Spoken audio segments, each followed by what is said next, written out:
This podcast is part of the Global Sports Podcast Network, the only network bringing you exclusive daily news and views on your Premier League team, the Premier League, women's football, and fantasy football. A unique listening experience that puts fans first, bringing you the very latest breaking news from your team.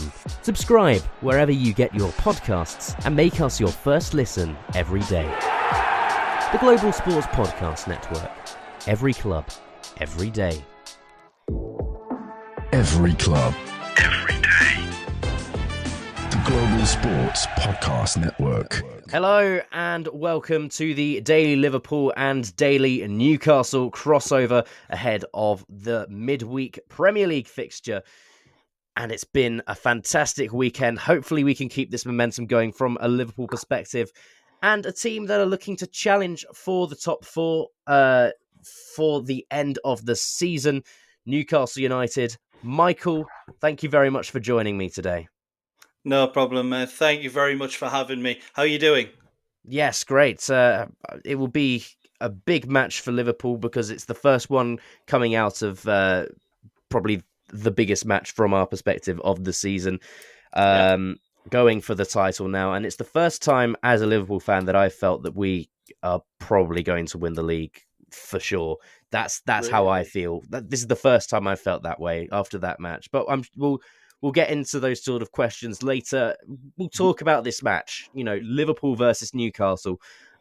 This is weirdly one of the best fixtures in English football. You know, you think of the 1974 FA Cup Final, if you're of a certain age. That's the match that turned my dad into a Liverpool fan. You think of the 4-3 Collymore in 1996. And even in recent history, Fabio Carvalho, the 97th minute goal at Anfield. Darwin last season at St James's Park after Van Dijk getting sent off. And this season, even the what was it, 3-3 draw, 2-2 draw, whatever it was. 3-3. 3-3 at St James's Park. Salah was on fire. It felt like we were going to win that match. And then we all saw what happened at the end. Obviously the history makes the match so special, but also the fan bases, Michael. It's special for multiple reasons, this match. Yeah, 100%. I think it's one of those matches where, because you've got two working class fan bases. Football's everything for Liverpool fans. Football's everything for Newcastle fans. And although Liverpool have had a lot more success than Newcastle in recent years, it's two sides who, realistically, when the football team's on form, the city's pumping and every single person in the city is happy. Yes, it really is one of those ones. And especially since Newcastle also have the stadium right in the city centre. And I've been to Newcastle a couple of times. And what I've noticed around that city is I see a lot more football shirts, especially the retro ones as well, which really, I have that respect for other teams that wear the retro ones. You know, you think of those sort of early 2000s Newcastle brown ale shirts that you guys have.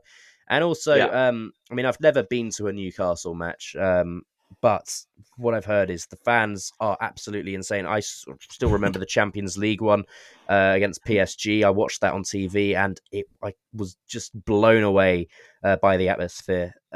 So plenty of culture in this match.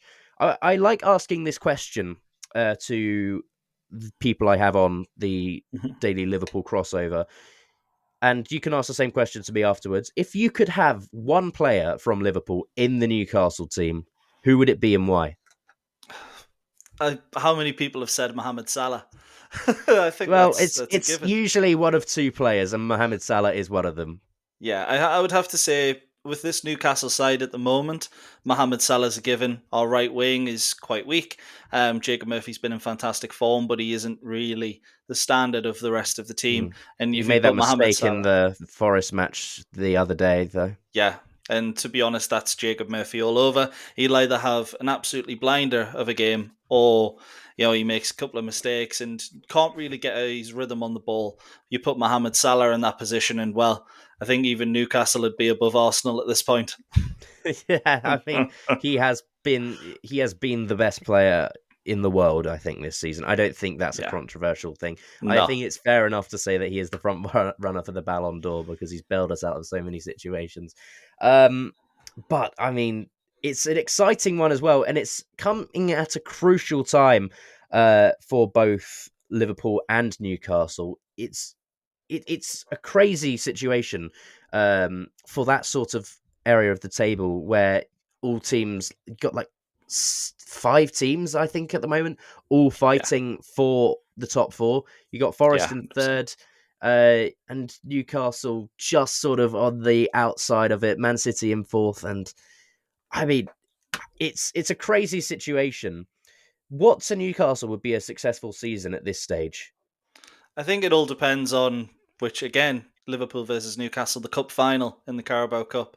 If Mm, Newcastle go on to win that, fans would probably be satisfied with finishing in the Europa Conference League, which, to be honest, still sounds big for a club that's been in Europe once in the last 11 years. But when you look at the players we have, it's almost to be expected when you have Alexander Isak, Bruno Guimaraes, and Sandro Tonali. But what I would say, if we do end up losing out in the Carabao Cup final, top five is a must for Newcastle just because Champions League qualifications allows you to keep those players that I've just mentioned. And for many Newcastle fans, that's what would be a successful season. So we'll talk more about Newcastle in just a moment. But before that, let's hear about our sponsors, Bioniq. Your body is unique. And Global Sports Podcast Network has partnered with Bioniq, the world's most personalised supplements. Bioniq provide 100% tailor-made supplements designed to deliver precisely what your body needs at exactly the right levels to optimise your health. No guessing. So click the link in the show notes. Use the code GSPN2025 for 40% off your first month's subscription. Bioniq. Don't settle for off-the-shelf solutions made for just anybody. Get what's right for you right now. So I'd like to talk a bit more about Newcastle now in this segment. You touched on the Carabao Cup final. This almost feels like a curtain raiser 100%. for the final. I'd like to know, from a Newcastle's perspective, what is more important to you? Would it be winning the Carabao Cup, or would it be the Champions League? Because also think about this. I know Newcastle haven't won a major trophy in a number of years that I can't think of Yeah. off the top of my head. But the Champions League, if you qualify for that, you're allowed to spend more of your money. And Yeah. also in what's going to be a crucial summer transfer window for Newcastle. Yeah, 100%. I think the answer, we were in a similar scenario 2 years ago when we played Man United in the cup final, and a lot of Mm. fans said then they would take Champions League qualification over the cup final win. I think that changes now. We've had a taste of it. We've played Borussia Dortmund, Paris Saint-Germain, AC Milan, and we've played well against two out of the three teams, let's say. But we lost the cup final, and if you ask anyone what they remember from that year we finished fourth, it's losing the cup final. And I I don't do think think, anyone. though, just a counter argument, though, in that Champions League group stage, you were incredibly unlucky with a couple of refereeing decisions that ultimately changed the outcome of that group stage. Yeah, absolutely. Next season, you're going to have 8 matches rather than 6, and it's going to be a bigger league, therefore giving you more likelihood of going through to the knockout stages, and also more likelihood of playing at least Europa League football if you don't qualify out of that sort of middle part of the table. So that is something to consider. Yeah, I mean, it's one of those things where, if I'm honest, I kind of want us in the Europa League slash Europa Conference League because if you look at the teams in it, Newcastle have a bigger chance of success.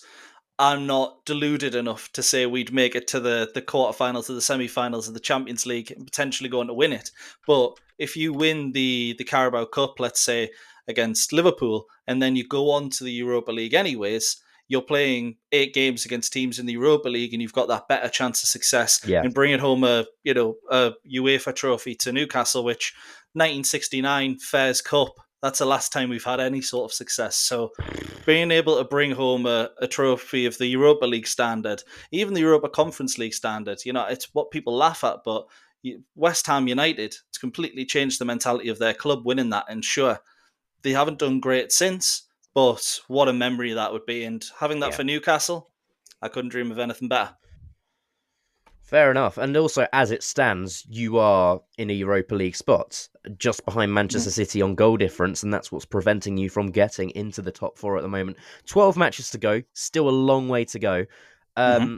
But what to Newcastle would be a successful season at this stage? Yeah, I mean, I touched on it before that finishing top five, with the way the UEFA coefficients looking, with Italy struggling so much in the Champions League, it's that England are going to get those 5 Champions League spots. So Newcastle were expecting to finish behind Liverpool, Arsenal, Manchester City even. Finishing 4th or 5th, that's a successful season in the league. Even 6th, which gets you into, I imagine, what would be the Europa League, 7th Europa Conference, because you'd imagine both Liverpool and Newcastle are going to be in that top 7. Yeah. So Uh, it's one of It those also where it also success depends on is, who wins the FA Cup as well. yeah, But I still on to your point, sorry. yeah. Us and Manchester City, it's one of those where in the FA Cup they're the 2 favourites, but a lot of the big names have been eliminated. Aston Villa, the other one in there. So you're looking at one of those 3 if it's going to go to and Man United, which probably not going to win. But I think we'll both We're agree on out of that. it. We're out of Yeah, it. Arsenal are out of it. I think Forest might even be the favourites at this point, which is almost crazy to say before yeah, the season. But I mean, it has been. I mean, there's still plenty of hope for Newcastle fans, and hundred rightfully percent.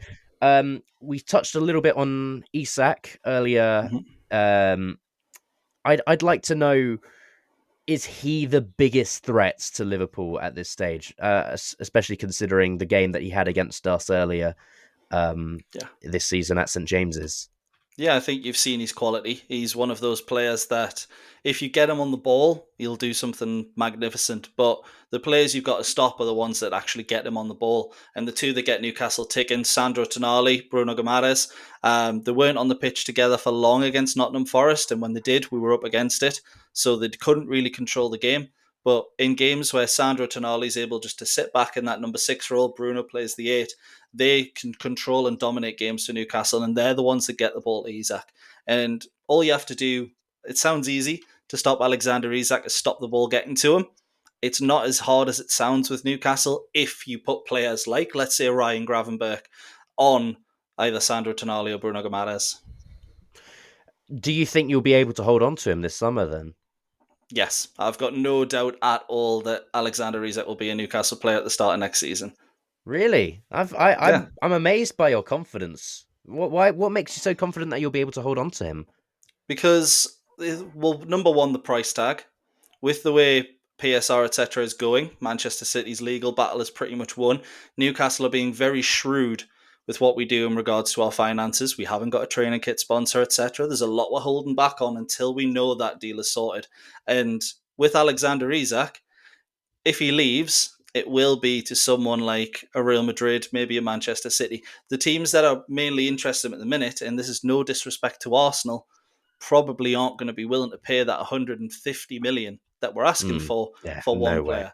So No. if Isak leaves, it'll be in the last year of his contract or as a free transfer, which ultimately would be it would be horrible for us from a financial Yeah, perspective. But seeing Alexander Isak in a Newcastle shirt for an extra season is priceless. yeah. I completely understand where you're coming from. There's another player that I did want to mention from Newcastle, and this is a position that I think is of a lot of importance for the England squad as well. Lewis Hall Yeah, has been absolutely terrific. In my opinion, the best left back in the Premier League this season. I would Would you agree. agree? And do you think that he should be the nailed on number one left back for England? 100%. Lewis Hall is a young talent at left back that we've never seen at Newcastle. I think one of the best left backs we've had is Jose Enrique, who went on to Liverpool and didn't do that well.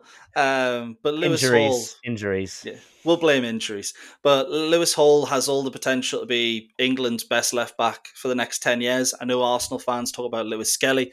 Looks a fantastic player, but the way Lewis Hall is playing this year, you could say Anthony Robinson, maybe Milos Kerkez have been up there as well. But Lewis Hall has been the standout for me without a doubt.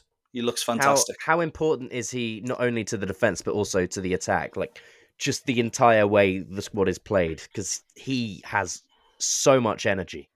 Yeah, it's one of those where your fullbacks in an Eddie Howe side, it is so important to have fullbacks that can overlap. our backups to Lewis Hall and Tino Livramento are Matt Targett and Kieran Trippier, two players that can't really move too much. Trippier's got a fantastic ball in, but if you look at the comparison between Lewis Hall and those two backups that I mentioned, particularly against Nottingham Forest in the first half, Lewis Hall up and down. He's got an engine like a a marathon runner. Let's say he can run the distance of the pitch 20 times over and still be able to go. And it's one of those things where he 100% is essential to Newcastle's game, but at the same time, it's one of those where a left back and a right back don't have as much say as what the two centre mids do, obviously, in a game. So it's one of those where if Lewis Hall wasn't available, we could cope, but he is still, without a doubt, for me, the best left back in the Premier League right now.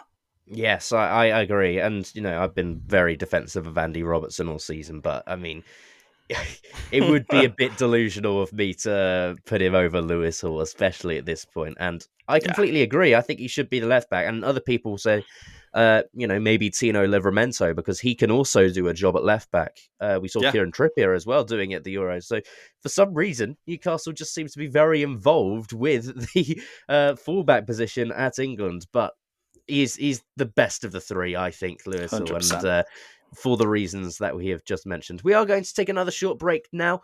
Then we'll talk more about Liverpool and then some predictions. But first, it's time for you to find out what we use to record our podcasts here at the Global Sports Podcast Network. Here at the Global Sports Podcast Network, we spent a lot of time selecting our delivery platform. Zencastr came out as the clear winner. With 4K video recording from your phone, AI editing that automatically removes all those ums and ahs, it's super easy to start a podcast that sounds great and is delivered efficiently. If you're ready to tell your story, check out the link in the description to learn more about Zencastr. All right, so I'll throw the reins over to you then, Michael. What have you got for me? What questions have you got for me about Liverpool heading into this game?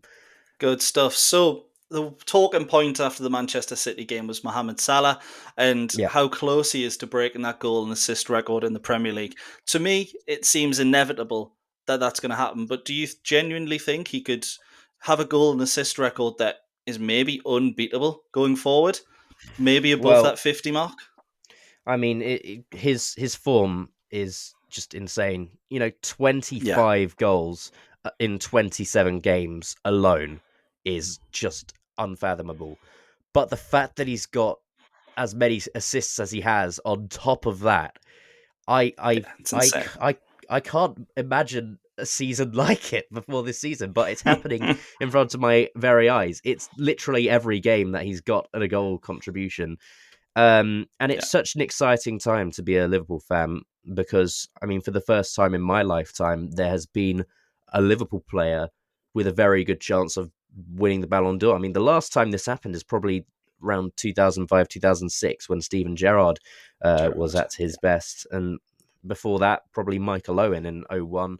But Salah is just an absolute legend already at the club. He's well and truly cemented himself in the list of the all-time greats, and in my opinion, the best right winger in Premier League history. Best winger, that's a bit of that's another topic for another time. I still think Henry on the left is a little bit better. But if Salah beats that 20 goals and 20 assists record from Thierry Henry, then we need to have serious talks about the greatest ever. Do I think it will happen? Yes. I mean, if he continues like this, I don't see why not, because we've still got 11 games to go. And he is ridiculous, and if there's anyone capable of it, it's him. Yeah, 100%. I think it's one of those where it says a lot about Arne Slot that Mohamed Salah has not just been able to continue that form he had under Jurgen Klopp, but actually improve on it, particularly as an older player. Last year of his contract, you would see so many players' mentality bit down, thinking about the next move. Not Mohamed Salah, and I think that's a credit to both Arne Slot and the player himself. But one player that I do want to talk about who, to me, I think he's been a bit of a revelation this season, and that is Ryan Gravenberch. I Yeah, think it's one of those where no one expected him signing from Bayern Munich to have the impact that he has. But would you say he's been one of the greatest in his position this season, if not the best? I think so. I mean, I do think Alexis McAllister has had a very underrated season as well. Ryan Gravenberch is so important to this system because he plays in that pivot. He's amazing going forward on the ball, and before he came to Liverpool, he was a number 10. So that's why his Yeah. dribbling is so good. But for him to be doing that from deep and moving between the lines, there are very few players who have the confidence to try that. And also, Ryan Gravenberch is quite young as well. Yeah. So I never expected this. I don't think anyone expected this, but it's been very welcome, especially considering the fact that we didn't get Zubamendi in the summer. So it's a position that we definitely needed strengthening. But with this transition for Gravenberch, it doesn't seem like we do anymore. Because we've got Gravenberch, we've got Endo, we've got McAllister, and we've got Morton and Neoni, who are youngsters as well, coming through. That's fine. We're sorted. Curtis Jones as well. I didn't even mention him. So it's a position that we don't really need strengthening anymore. I still think we could do with some defenders. But it's been a brilliant season for our midfield. And that's the biggest change to Arda Slot's Liverpool from Jurgen Klopp's Liverpool for me.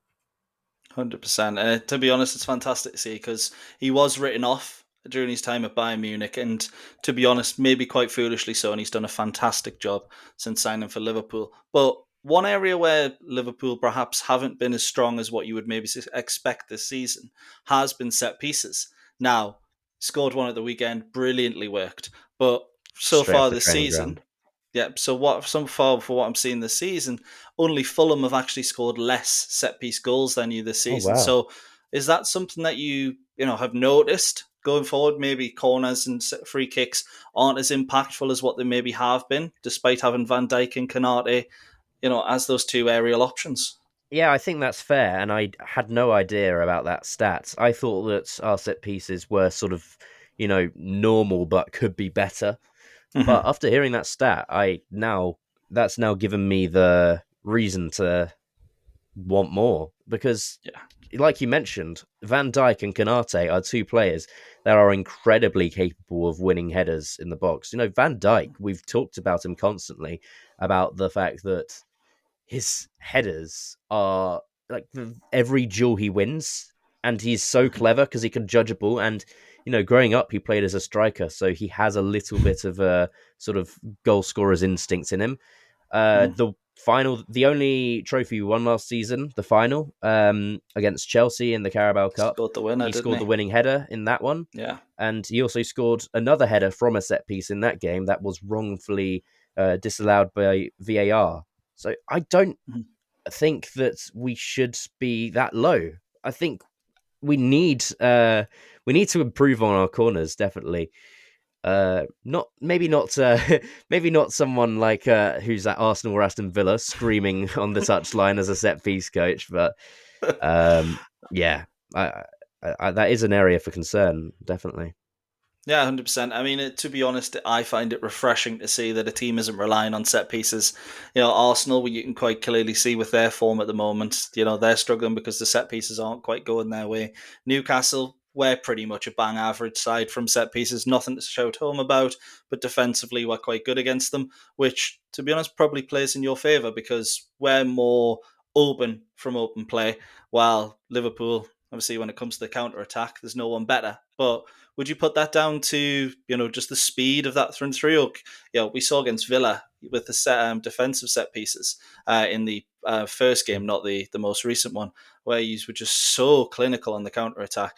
Do you think it's one of those where you've maybe focused more on transitions after the set piece rather than the actual set piece itself? Yeah, I think so, and that's not just something that's happened under Slot. That's happened for generations. Yeah. We've always been a team that have looked to hurt teams from mistakes or changes, and I also think it is just a class thing, in terms of the decision making, the know-how in transition, and Liverpool look for those sort of players in the transfer market. They're very shrewd with their business. They are very I mean, they look at the stats and they think about all of the sort of things like that. It's sort of a Moneyball thing. But Yeah, when you've got someone as fast in transitions as your Mo Salah, as your Darwin Nunez is, even your Cody Gakpo's and your Luis Diaz's as well, that gives you the right to want to sprint forward. And when you've got players who are as accurate with their through balls as Soboslai, McAllister, even Van Dijk, yeah, Trent, and Allison as well. He's very good with his feet. hmm That does make you very confident that you can punish teams who, but we're very but with that we're also not great at breaking down teams who are in a low block, and we hmm struggle even with Plymouth. We struggled there because they just sat back the entire game, had five at the back, three massive centre backs in the box, and I think that that's a massive strength in Newcastle. I mean, we didn't see it on the weekend, and I actually thought Newcastle were quite poor in the second half from getting the abysmal. Yeah, ball out from set pieces. hmm Actually, that we mentioned earlier, and I think that is a huge weakness in Newcastle's game from watching that game. But yeah. uh, we are much better in an open game, and I think if it is a cagey affair, then we will struggle. Yeah. No, to be honest, I'm tend to agree. The way we've beat Arsenal this season, we've played them 3 times, haven't conceded a goal, 3 clean sheets, 5 goals, and I think the way we've done that. Obviously, the last game we played five at the back. We had those 3 centre backs, much like Plymouth did against you guys, and I think we'd maybe would have seen the same on Wednesday if fitness was up to scratch. But unfortunately, it looks like Sven Botman will miss the game. Might be back for the cup final, so maybe we'll see the five at the back there. But I think on a Newcastle perspective, what you saw at the weekend was really missing that Rolls Royce defender that we call Sven Botman and Dan Burn, Fabian Schär. Brilliant players, but not quite at that level. But there is just one question that I thought I'd end on, and it is a bit of a cheekier one. Of is the title pretty much done now? Can we just wrap up that side of the Premier Uh, League? do you know what? This is the first time all season that I've said yes. Yeah. And I think, I'm someone who's very cautious about my answers hmm because of my past trauma against Manchester City, when they've pipped us to the title by 1 point. Yeah. Um, and obviously the slip that happened, the infamous Gerrard slip that happened 11 years ago, that's made me a bit cautious and a bit reluctant to properly go out on a limb and say it. But I think, the way that Arsenal played against West Ham is not a It's team that should be threatening us for no, the rest of not the at all. season with this points deficit now. I know we've had a game in hand, but even if they win their game in hand on us, that's still 8 points. And from 11 games to go, it just doesn't seem that likely. Liverpool need to get to No, I'd 90 agree. points now. We've got 20. So that's 26 points to get there from 11 hmm games. If we win all 11, that's 33 points, and that means that we can afford to drop 7 for 11 Yeah, games the rest of the season. That just doesn't. That seems like a very nice cushion to have. hundred So percent. so I think we'll do Yeah, it. 100%. I, I'm yeah, from go my on. perspective, from the outside looking in, Arsenal are the team that basically they either do it or they don't. We saw at the weekend; it's 100% they're not going to, and I think they lose midweek against Nottingham Forest as well. So you could well make that gap 14. Hopefully you don't, and it stays 11. But Why do you say it's that? well, I'd kind of like us to get for a little bit more upfront on the Champions League Okay. push. I'd like us to do a little bit better on that front, but who knows? And All I right. think, Okay. Yeah. yeah, it makes sense really. I But thought you were it's pro Arsenal for a moment there. I was a bit worried. no, don't worry. I speak far too much sense to be an Arsenal fan.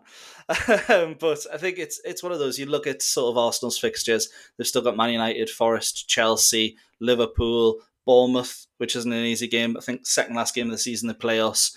They're dropping at least 9 points if we're being really generous. Well, There that's is very no way on nice. a yeah. That's very nice of you to say because I don't.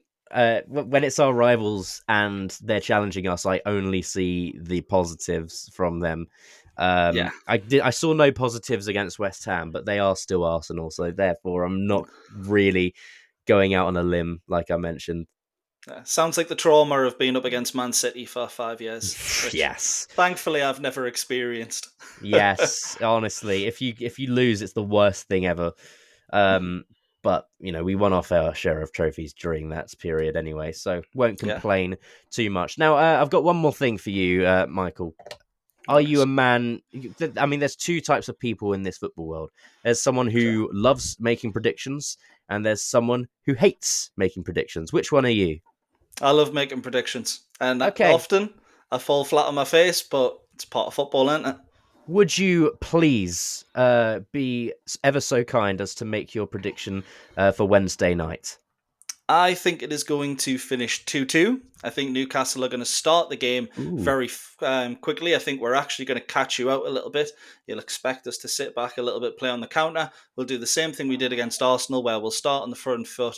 We'll get an early goal. We'll try and hold on to it, unfortunately. You'll come back to go 2-1 ahead, and we'll score.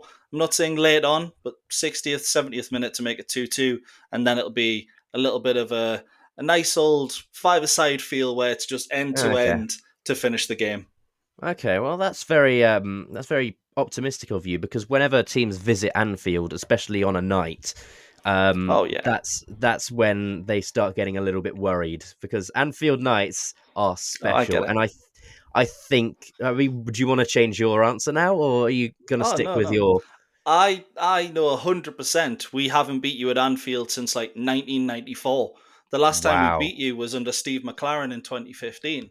But when this Newcastle side are on it, they're better than any other Newcastle side we've seen in that time. It's just a Hmm. question of, are we going to be on it or not? Will it And all there's a come together? reason. Yeah, there's a reason we've beat Nottingham Forest 3 times this season. There's a reason we've beat Arsenal 3 times this season. So if there's ever a time that we're going to do something against Arsenal, it'll be now. But I will admit, I am being a little optimistic in saying that we'll draw 2-2 and not have an expected goals conceded of, what was it last year? 10? Something like that? I don't It remember, was but it was it was the ridiculous. biggest XG conceded of any team in Premier League history. Somehow we only lost 4-2. But yeah, I'm confident that we'll put in a good performance, and I'm more optimistic of a result than anything else. Fair enough. I think the one thing that's scaring me the most is Anthony Gordon versus Trent Alexander-Arnold. Yeah. That's just because Trent got absolutely destroyed by Doku against Man City, and it's a miracle that we kept a clean sheet in that one with that battle, because I think Trent in that game got dribbled past more than 11 any other times. player has been dribbled past in a football match in the Premier League this Yeah. season. So Yeah. that worries me, and also we have no backup for Trent as a natural right back, because Conor Bradley's still injured. Yeah. So that worries me a bit. Konate will need to be on it, and I think Mhm. that right hand side is the biggest most interesting battle of the match. I'm still very confident in the left hand side. I think Robertson and Van Dijk, I have no issue with them at the Yeah, I get that. moment. I think Anfield will carry us to a win. I'm going to say 3-1. I can see it being Yeah. 3-1, and Salah will get either a goal or an assist. I'm really going out on a limb and saying that will probably happen. Yeah, I have to say it wouldn't surprise me. Yeah. It's one of those fixtures where literally anything could happen. I mean, history has shown that, and no one would be surprised. I will say people will probably be surprised if we pick up a comfortable victory, but let's be honest, I've watched Liverpool this season. It's probably not going to happen. But We've fingers crossed, we have hope. we've only lost once all season in the Premier League as well. Forest. Yeah. Forest, oh god, that was dreadful. That was really bad. Anyway, Hoping for another one of that. let's hope that doesn't happen, and we will end the podcast there. It's been a very interesting one.